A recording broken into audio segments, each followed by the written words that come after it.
All right.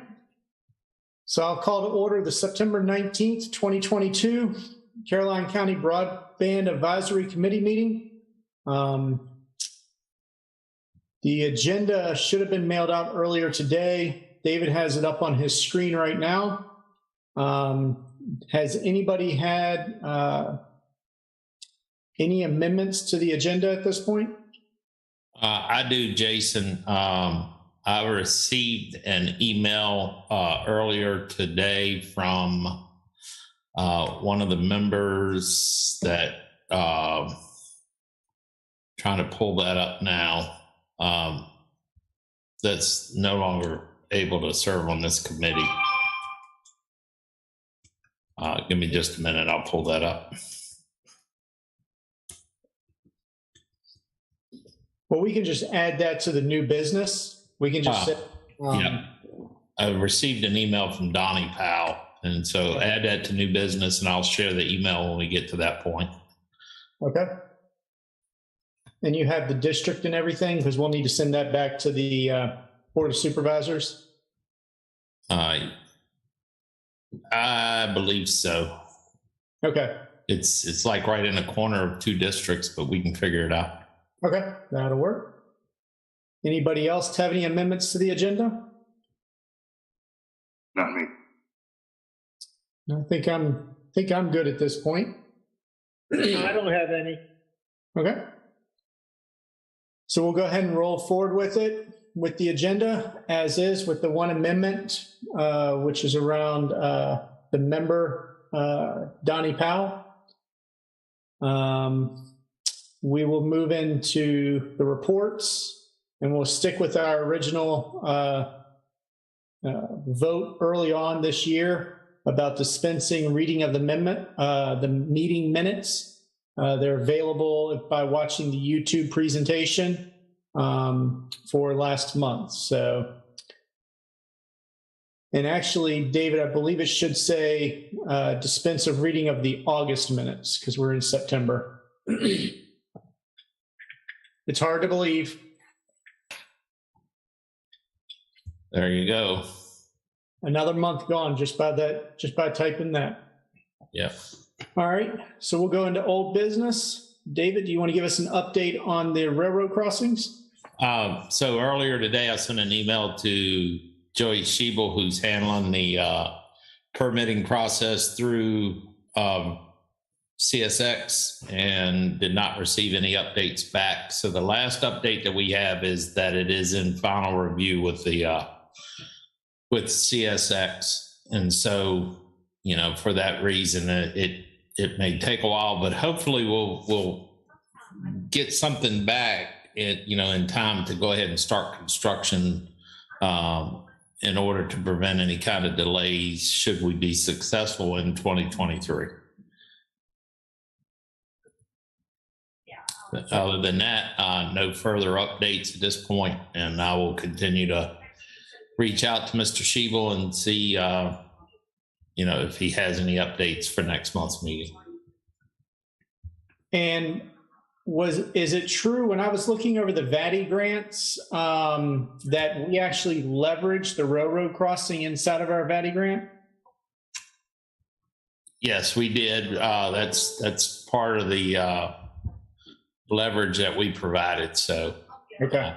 And we've undergone quite a bit of expense even up to this point. So we're making good progress on that, and hopefully we'll be able to get that done.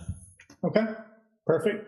Yeah, I think we'll go more. With regard to what, excuse me, Jason, I was just going to say, with regard to what you were just asking, that was done to make sure our next grant looked a lot better, to say we were already making progress on expansion. Okay. And as well as the fact that we realized, contrary to what we were told, we realized that just from working with the partners that getting under a railroad track with a piece of fiber is at least 18 months. And we knew that would not fit in the timeline of the project. So that's why we're moving forward with that at this point. Okay. Yeah, because I had that on my Excel spreadsheet when we get to number 5. So I just wanted to make sure that I had that right inside of there. And Mr. Beal is joining the meeting.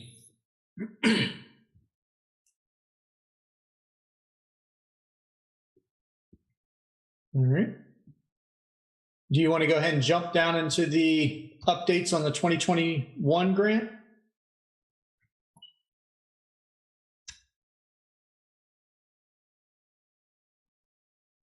Yep, give me just a second here.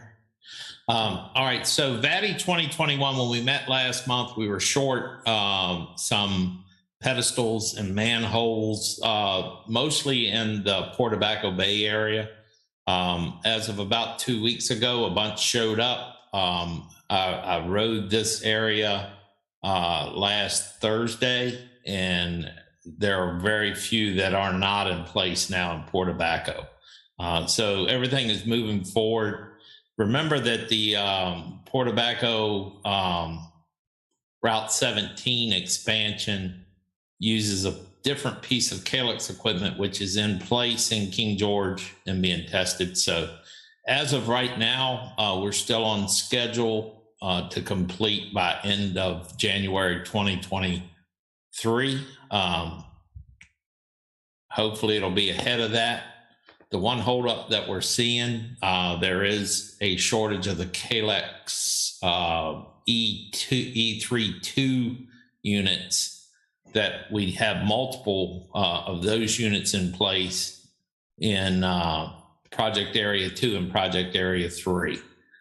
They were supposed to receive 8 from Calyx. They received 5.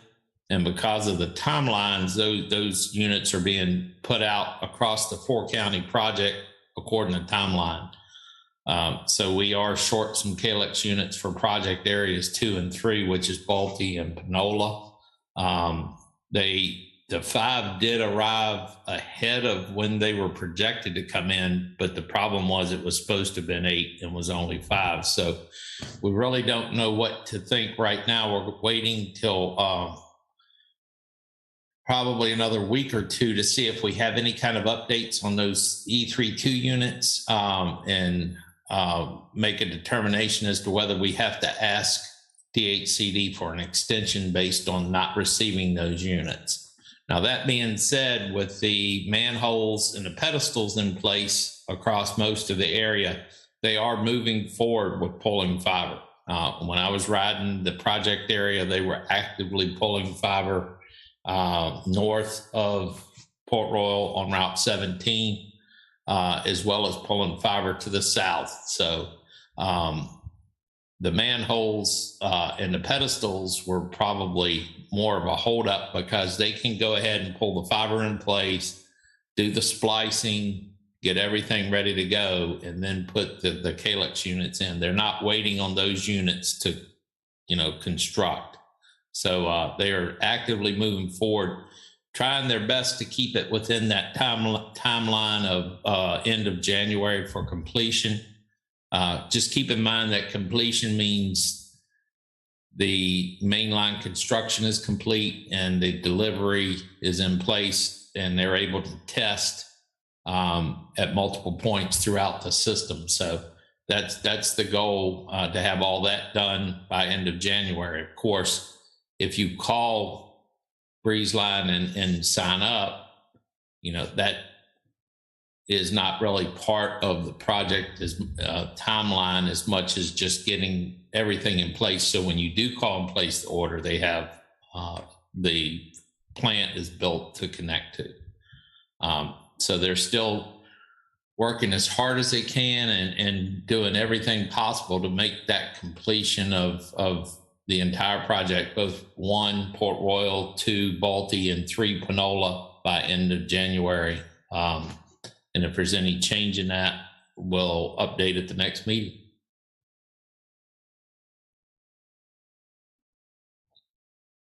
All right. Thank you, David. Anybody got any questions?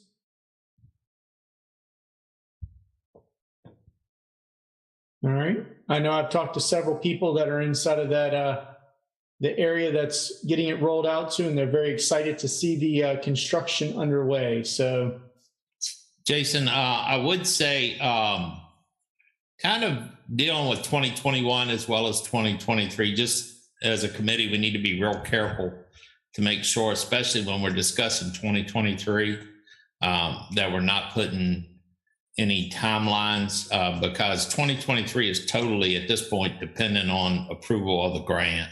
I've received since the last meeting several more inquiries on the broadband inquiry form stating that they were promised they would have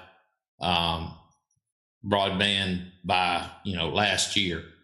So for that reason, we just need to make sure that anyone listening on the internet knows that we do have a timeline for 2023, but it is totally dependent on acceptance by DHCD of the grant. you mean the approval? Yes.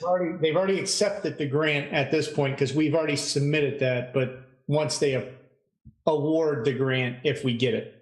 Just know it at this point, as it stands right now in 2021, Project Area 1, Port Royal, Balti, and Panola are currently being constructed. VATI 2023, which will cover the rest of the county, is totally dependent on us winning that award. So, okay. There was they had an issue with one item or two items.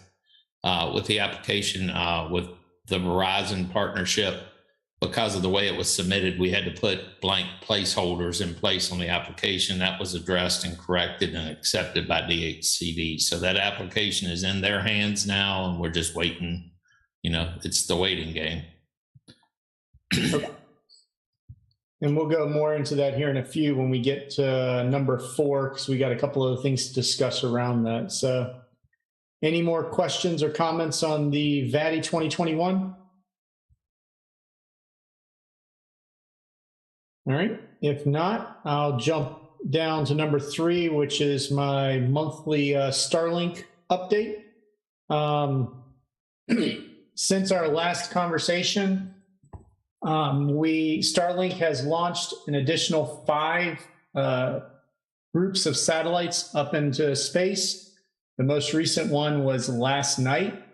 That was actually supposed to have been launched on Friday, but was held up due to lightning and bad weather in Florida. So far, since last month when we talked, they've launched another 239 satellites.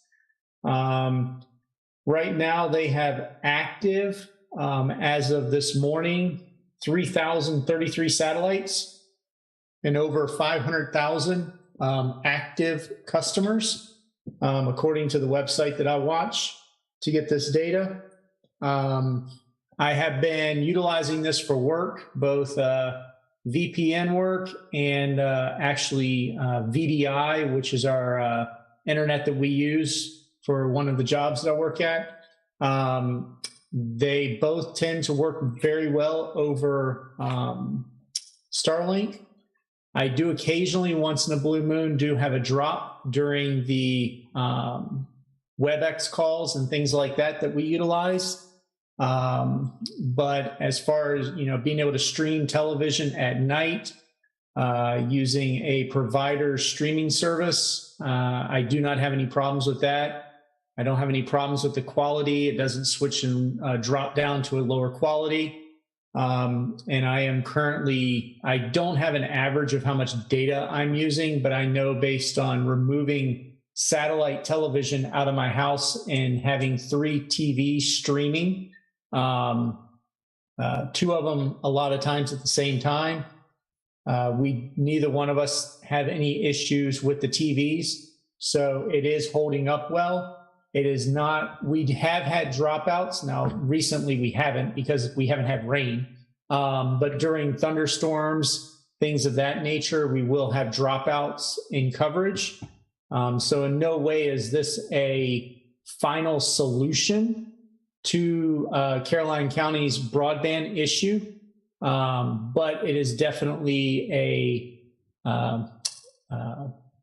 best offering, shall we say, if you have it available. I did look online, and it looked like most of the places had been closed down to orders. I will actually double check that again, because I checked it last week, but I have not looked earlier today. Sometimes they do change that from time to time. But I know last time I looked, the Caroline County area was not open for new customers. That's still considered wait list, but I'll double check that now. The best thing that I can say is if you do have the option, or if you've already replaced your order, know that you are in queue to get it. And so right now, looking at it, it says, again, still expanding in 2023. So it is coming.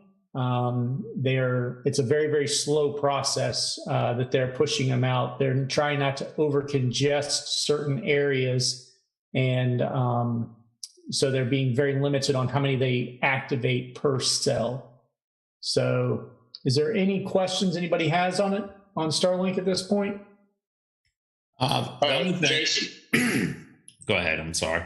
I'm sorry. I was just going to say I've got a couple of people that I've gotten been able to get hooked up using the RV order. Obviously, it costs about $15 more a month, I believe, for the monthly charge, maybe a little bit more than that. But if you're desperate, it's worth it. And that's within the last week or so. In fact, one's getting delivered tomorrow. But they didn't have problems with this area.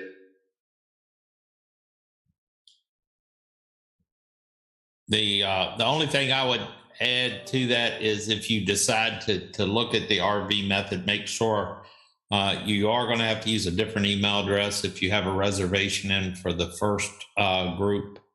And whatever you do, I would not cancel that first initial order until you have the second unit in your hands. Because if for whatever reason you send them an email saying you're not interested in being on the wait list anymore, they will gladly remove you, and then you go in after, it will be way down the road further. So just make sure that if you do have a reservation, that you keep that active until you have something else in your hands.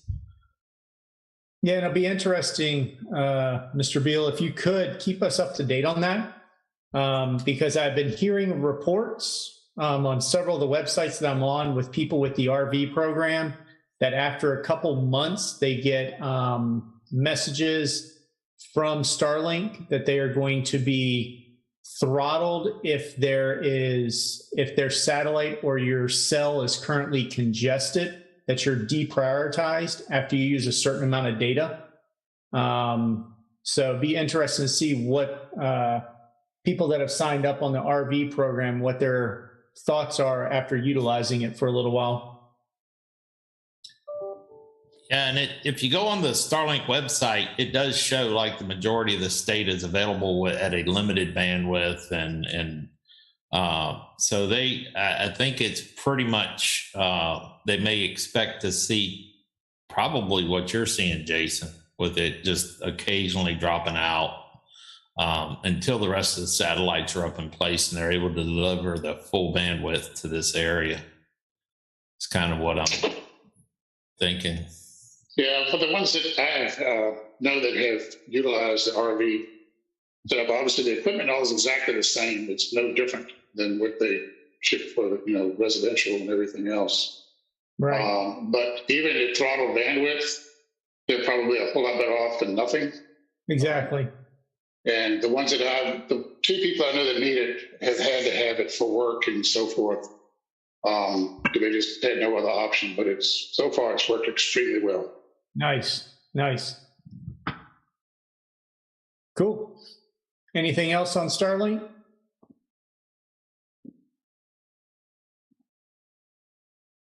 All right, David, I'll let you take it away for the VATI 2023 and give us an update on that.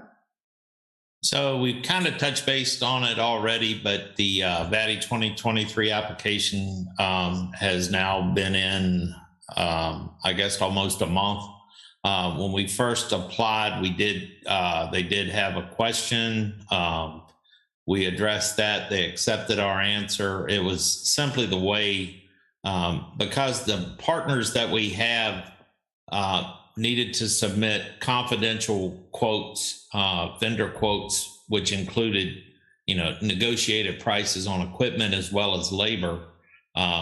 Most providers are not, real thrilled about the idea of having that be public because they all get different pricing from the vendors. So VATI recognized this a few cycles back in the process, and they developed a process where that information could be exempt from FOIA. Now, when it's any of our applications that were submitted using CAMS, which is the process that we submit the application, anything that goes into CAMS is FOIAble. So they have to separate the exempt information and submit that a different way. The problem we ran into was that two of the forms that were required for the application went in a separate way, but we didn't put a blank placeholder in the two forms on the application that was submitted by CAMS. Was not a big deal. They notified us, gave us like 7 days to address it. We went in and added blank placeholders on those two forms, and they accepted it and said everything was good. So the application is in process according to the DHCD website. Awards would be made in December. A little bit of question how that's going to happen, or whether that happens completely in December because of the timing of the federal dollars, which is being held up by the FCC service map area. And that's going to have to face a challenge process. The federal dollars that are being awarded are being held up until after the completion of that FCC, the new mapping with FCC. So as of right now, the HCD is still going with the December award. So we'll have to wait and see. We've seen December awards sometimes get pushed into the early into the following year. So we remain hopeful. We've got a good application. And Jason did a lot of analysis on the applications that were received. Again, we want to preface this by saying that it is an application. It is a competitive grant process. There are no guarantees, so we can't say for certain that there will be construction that takes place under 2023. We remain hopeful. We've made a lot of changes and corrections to last year's application to make it a lot more appealing. And with that, I'll turn it over to Jason, who has spent quite a bit of time and effort doing an analysis of the applications that were received this year. Thank you, David. Am I able to share my screen? Yep, let me stop share and allow that.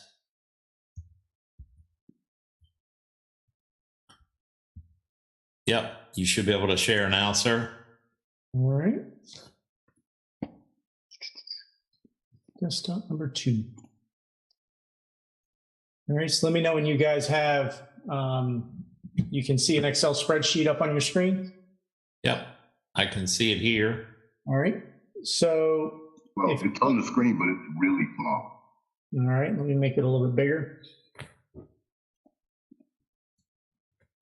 Is that better? Or, okay. So first I'll click back over here on my 2022 tab, because I did kind of the same thing last year, and went through here and actually updated with who was actually awarded last year versus who was not awarded last year. As you can see, the ask last year, the total ask from all counties was about $930 million. If I remember correctly, David, it was around 600 million that was actually awarded, or 700 million? 700. 700, okay. So of that, you can see, certain counties were actually did not make it into the cut. And obviously you can see our 2 VATI grants here. And if you look as far as last year, our total number of passings that we had were 3,293 passings based on what we submitted. And the total VATI ask was around $23 million, give or take. So now we fast forward to this year's VATI grants. Oh, and I can point this out too. There was a total of, hold on one second. I think it's 56 grant requests last year. And as of this year, which it's closed, so you can't get any more in, there's only 35 grants that have been requested. Now, just because there's fewer grants doesn't mean that everybody automatically wins. It's obviously, it has to go through their scoring cycle, and then they will award people based on the scoring of each one of the individual grants across the whole. But as you can see, you can look at the two Caroline County requests that we have. And last year we had a total of 3,293 total passings. And what that means is a passing is per address or serviceable house that we represent that as an address. So this year we have 4,764 addresses that we've put in there. So it's an additional about 1,500 addresses that are included. And if you look, our total ask last year was $23 million. This year, our total ask from VATI is we'll say $8.5 million. So we are asking about a third of what we asked for last year, and we increased our number of passings by 1,500 passings. So as you can see, just based on that, it is a very strong application. The partners that we have worked with and that we are looking to partner with, and they've come up with all the information and helped us out, have definitely stepped up the amount of money that they're providing over the total cost of the project. Plus, the county has definitely stepped up and given us the money and earmarked it for us. So that definitely gives us a leg up. Looking over some of these, you can see I did add a column over here on my spreadsheet that shows VATI per passing. And basically what that represents is how much money are we asking, or is the county asking per passing, with representation back to how much we're asking from VATI. So between the two of them in Caroline County, the east side of 95 is about $1,650 that we're asking. So we're asking from the state about $1,650. The other side, west of 95, is around $2,400 per passing. There are fewer addresses over there. So, we have less numbers to push that across the number of passings. So that definitely does bring that number up. But as you can see, it is well within inside of the norm of all of the others out here. Some of them are upwards of $11,000 per passing in what they're asking from VATI versus the number of passings that they have. All of this information is public information. It's out on the VATI 2023 website. And I just downloaded the PDFs that were available to everybody and went through the numbers and, put in there what their ask from VATI was, if their county was putting up any money or had promised any money. If that line was filled out, I put that total inside of here, what the provider, and then what the overall total was and the number of passings. All of that comes directly from the PDF. So we can see the total asking is about $304 million from the state. And so as you can see, with the number of requests that are out there, the number has significantly gone down. It's only about a third of what was asked for last year. And the total passings that would be for the entire state would be around 65,000 addresses or serviceable areas. So this is a lot of good data, but I just wanted to make sure that I called this out because you can see the proof is in the numbers, and you can see how strong our application is compared to last year. So any questions? I would add, Jason, that there the localities that are showing 0% contribution for the localities, there is a requirement for the VATI DHCD that it be at least 10%, 10% minimum. So I'm not sure if there is a second group of money that comes down from federal that may not require that, but we're well within the requirements at 16 and 13 to be eligible for the VATI money, and that's what our goal is. So, and I do know that in talking to DHCD about the 2021 project, one of the things that made that project successful was the fact that the county, and in fact, all 4 counties that were in that partnership were contributing money. So I think we're in pretty good shape. It's a strong application. We made a lot of changes. A lot of thanks goes out to both Breezeline, who has really kicked up their contribution this time, as well as reworking the numbers and dropping the overall cost of the project. Their estimates are much lower than last time. So those 2 things really got that ask from VATI down. Verizon is strong in their contribution. I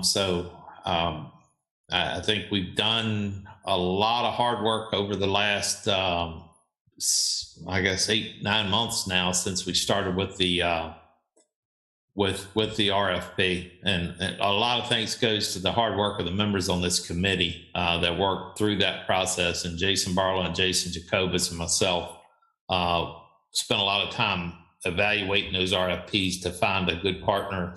I feel like we did with Verizon, and the board agreed with our recommendation. And so I think we're in pretty good shape as we've done pretty much everything we can. So now we just remain hopeful and wait to hear results.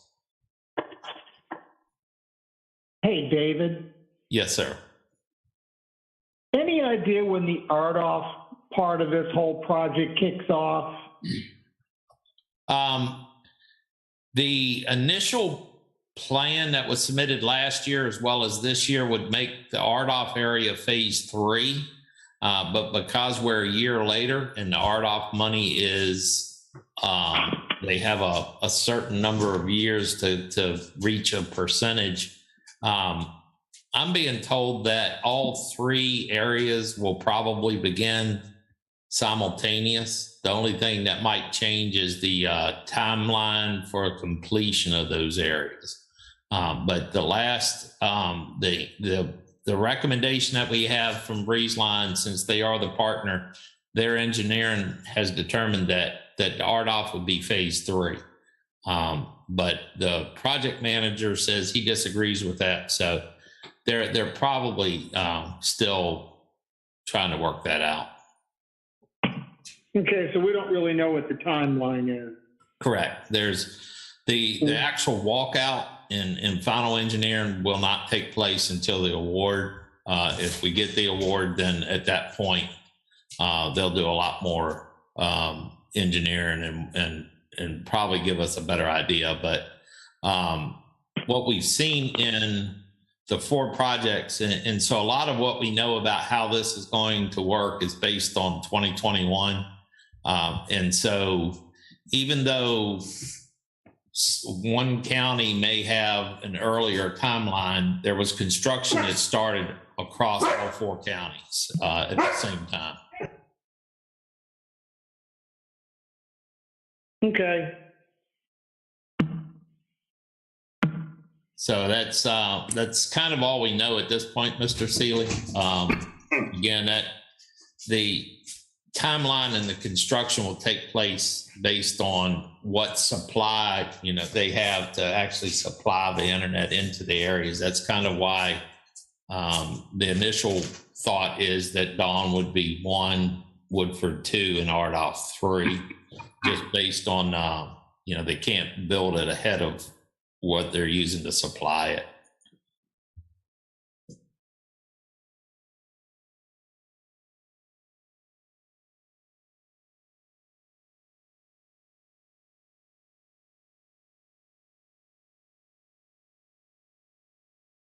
All right, any other questions? All right, I want to echo what David said. I want to thank the committee and everybody that's been on these long meetings. Hopefully this year we will be successful. But again, it's in the hands of VADI at this point. So we've done all that we can do at this point. And now we just wait until we can, hear who is awarded the grants this year. So we'll just be hopeful at this point. So, all right, David, did you want to go ahead and share back out your screen?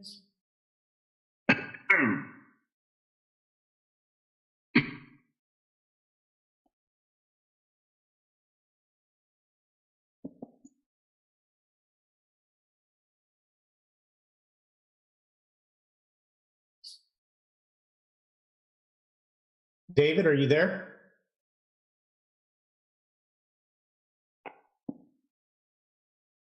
He's still muted. What's that? I'm sorry. Yep, I'm working, trying to get back to it now, Jason. Okay. We can go down. The next one is the GOT broadband updates, upcoming forum on October 22nd, 2022. Do you want me to kick that off for you, David? Yeah, if you want to go ahead and kick that off, Jason, and just discuss, that we've been meeting, what we've discussed. So just so everybody's up to date on this, this was decided the last meeting that we had here was October 22nd, 2022 was the best date because you have the Bowling Green Harvest Festival the weekend before, and you have the Frog Level Volunteer Fire Department Brunswick Stew the week after.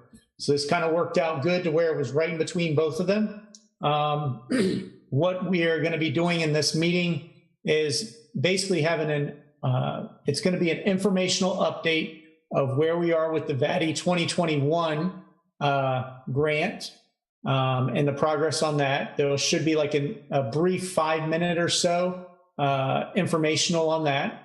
We will then go into more in depth on the 2023.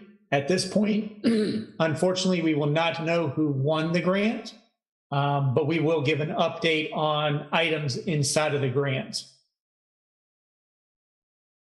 The items that we'll be focusing on is similar to what I just went over with the spreadsheet, kind of the breakdown of where Caroline County is, where we see it, where the numbers are, to reach a much broader audience, because it will be in person. And correct me if I'm wrong, David, it'll be at the community center. Yep, it will be in the community center auditorium. Okay. So it will be open to the public. And we will also have a broadcast of this out on YouTube with somebody actually monitoring questions coming in from the YouTube channel. So that way they can be addressed inside of the meeting. We will be looking at giving an overview of what the project area is, the different phases as they sit right now. Again, as David just stated, we don't have the final say so. It has to have the final walkout from the provider, and they will let us know what the optimal solution is for us as far as building out the network. I believe Mr. Jacobus will be talking about, what is it, the ACP? Yep, the Affordable Connectivity Program. There we go. I couldn't figure out the C at in the middle, so I just want to double check on that. So he will be giving a presentation on that, a very high level. And then we will have the ability to answer questions. And if there are questions for the individual providers, I do not believe we're going to have anybody from the providers. I know that's something that we might try and ask them to see whether we can have somebody there, but we can't guarantee it. But any questions that need to go back to the providers, we can, take those back and try and get answers for anybody asking questions. Anything I left out, David, other than the time? So in talking with Jeff, and Jeff, feel free to chime in here.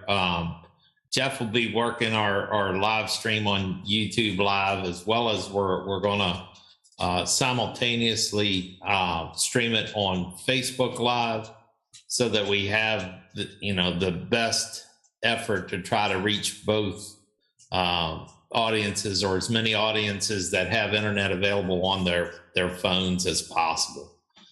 Just because, we are trying to talk about broadband to people who may not have it yet. So just to try to get the word out there as much as possible. Also, we will have probably a Zoom link coming into the meeting to make it possible if the companies want to have their representatives there to answer questions or make any additional information about ACP.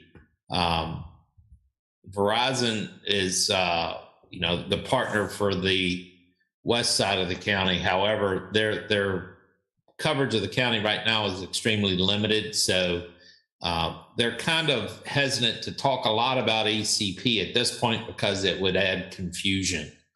So the two biggest partners for the ACP would be Comcast and BreezeLine. So we'll make it an opportunity, or make the opportunity available to both partners if they want to have someone at that meeting. They can. Comcast has a really strong ACP program too, so we may actually have someone from Comcast to discuss that as well. Jeff, is there anything that you want to add from a technical standpoint? I think you pretty much got everything. I'll have help with me to get the streaming part done, and I'll be able to do all of that. I guess we'll call it moderation for the questions and stuff. I'll have a mic down there with me to go through that narration, and we just got to get together and get the proper program for, say, getting questions from the audience, depending on who shows up there versus the two different platforms, both YouTube and Facebook. But it should come together pretty smoothly. The time would be from 1 to 3. Of course, if it gets to be 3 and we have questions still coming in, we're not going to shut down and leave at 3. We'll stay there until we at least hear the questions from everyone. And as Jason Barlow had mentioned, if we can't answer the question, we will not be speaking on behalf of the partners themselves. So if we have questions and there's no one there to answer, we'll take those questions and present it to the partners that are involved so that they can address the answers to the questions at a later time. Other than that, Jason, I think that's it. Okay. Hey, could I ask you a question? Yes, sir. All right. Do you currently have a, say, email repository to collect any questions beforehand? And also, will there be any presence at the Bowling Green Harvest Festival by chance? David, would you like to take that? We discussed the presence at the Harvest Festival, and we had kind of a limited response last time from the community at the Harvest Festival. So more than likely, what we plan to do is use the county table to distribute promotional material for this actual meeting. So we probably will not have a presence at the Harvest Festival throughout the whole Harvest Festival. Okay, that's cool. I just wanted to know if there would be any place to collate some of those questions before the meeting. That's all. And we do have the perfect area for that, although I'm trying to keep up and answer the questions, but the broadband inquiry form is the perfect place to get those questions. And so what we can do is say, a week to 10 days out, I'll just start forwarding those over to you, maybe, Jeff, and you'll have a pile that you can, have some questions ready for us when we get to that point. Now that's pretty much exactly what I wanted. Yeah, and we'll work on getting those for you. We can blast a little bit more on that when we get that Facebook account. Not set up; it already exists. But when we get that, we can throw a few things on there as reminders to attend the meeting as well. Social media blast. Yeah, and I think even some Facebook Live ads. 2 weeks out, a week out. To zip codes in the county, well, we'll probably look at something like that as well.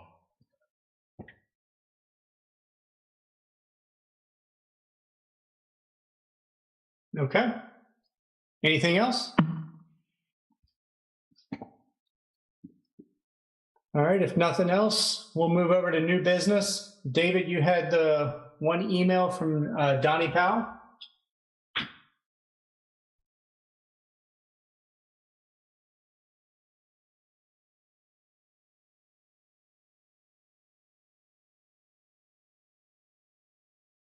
Yeah, give me just a second. Let me try to find that.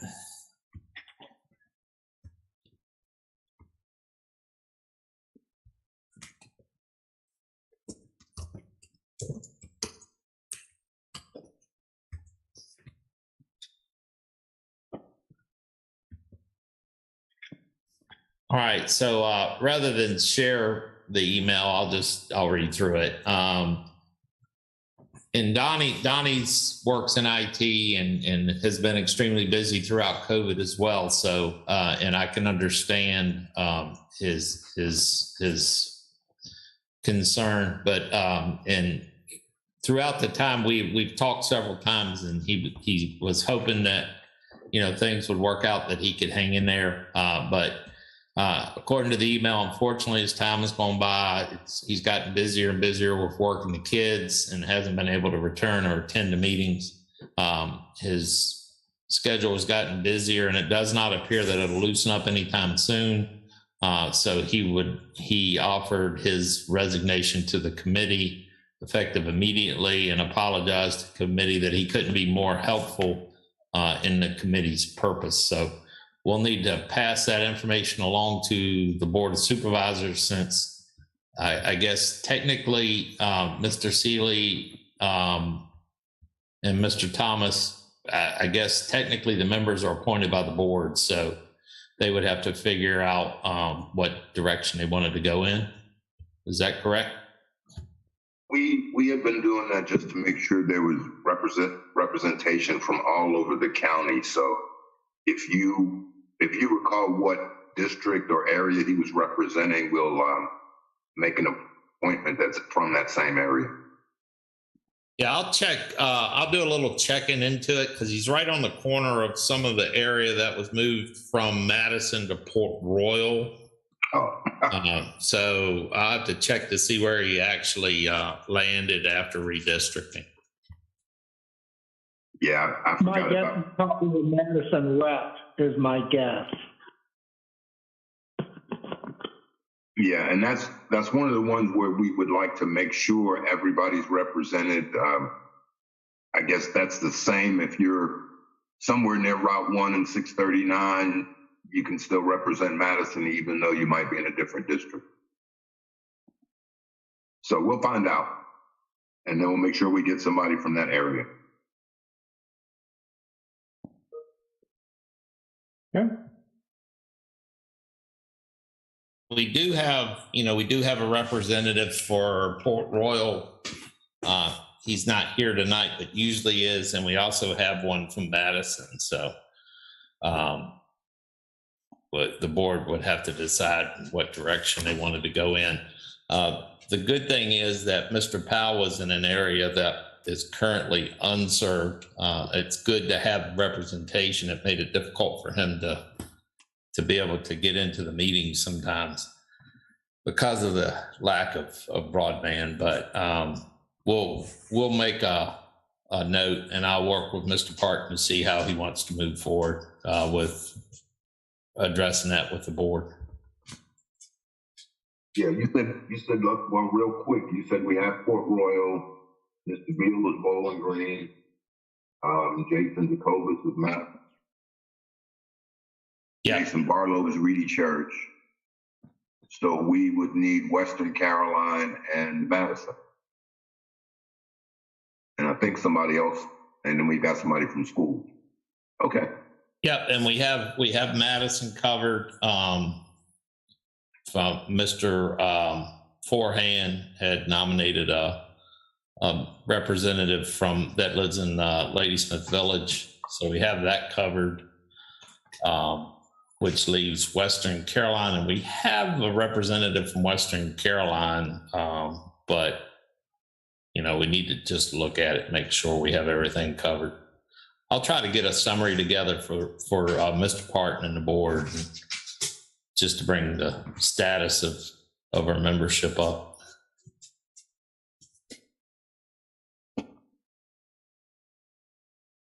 Okay. All right. Any other questions on that one? I do like the way we're able to keep these things to about an hour every time. I know. It's working out pretty good. All right. I guess the next thing to talk about is our October meeting. David, do you have a calendar in front of you, or let's see if I can pull one up real quick. October 17th is the third Monday. Okay. So is everybody okay with keeping the same form that we've been keeping, third Monday and each month, and we'll just meet on Zoom again? Yep, and the 17th would be good. That'll give us time to talk up the 22nd one more time. Okay. All right. So we will just say October 17th at 7 p.m. and we'll just go forward with that. I move that we adjourn. All right. Any second? All right. Second. All right. All in favor, say aye. Aye. Aye. All right. All opposed, same sign. All right. Nobody wants to stick around and chit chat. All right. Well, thanks, everybody. Thank you for your time. And I look forward to seeing everybody or talking to everybody on October 17th. All right. Thank you, guys. Thank you. Thanks. Bye.